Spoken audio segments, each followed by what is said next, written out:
Unaangalia Msangazi TV.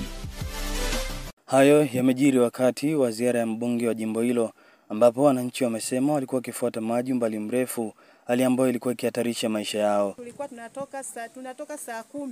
Muda mwingine unakuta maji yanapungua mtoni, watu wanatoka mpaka saa 9. Tulikuwa tunakutana na changamoto ambazo ni mbalimbali. Mnaweza mkuta muda mwingine mnapata vitisho huko njiani. Lakini kupitia wewe Januari, mbunge wetu, tunakushukuru sana maana umetutua ndoo kichwani. Tulikuwa tunapata shida kweli ya maji, ilikuwa ni changamoto. Unakuta hata wakaka hawa wakienda kuchimbia huko ili mtu aje manga amuoe, inakuwa ni changamoto. Mtu anakuambia kule nitaendaje, maji hamna. Nasema tunashukuru kwa sababu kulikuwa na changamoto haswa za maji. Maji yalikuwa ni shida sana haswa kipindi cha kiangazi. Maji yanavokauka, wanawake wanaenda mtoni kabisa huko kuchota maji, lakini kwa sasa hivi tunashukuru maji. Uzito ulikuwa ni mkubwa kwa sababu hata wanawake zetu walikuwa wakienda kwenye maji huwa wakikutana na changamoto za kukimbizwa na mambwa, saa nyingine na vichaa.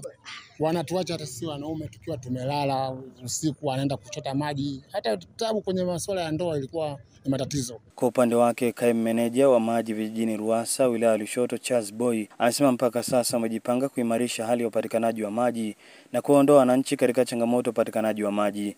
Baada ya agizo lako nikakutana na wananchi wa Barangai na Mzulei, tukakubaliana kwa pamoja kwamba ili wachangie huduma ya maji kwa maendeleo ya miradi ya maji ni lazima tuwe na taratibu wa kuanzisha mradi mkubwa wa maji katika maeneo ya Barangai na katika maeneo ya Mzulei.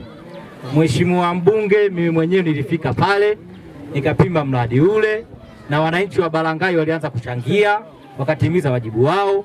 Kwa wajibu ulibaki kwa upande wa Ruasa, ambao Ruasa nao tulifanya usanifu, tukatangaza mradi, na mpaka sasa naahidi mbele yako Mheshimiwa mbunge, mwezi ujao tunamleta mkandarasi kwa ajili ya kuanza utekelezaji wa mradi wa maji Barangai Mzulei wenye thamani ya shilingi milioni 500.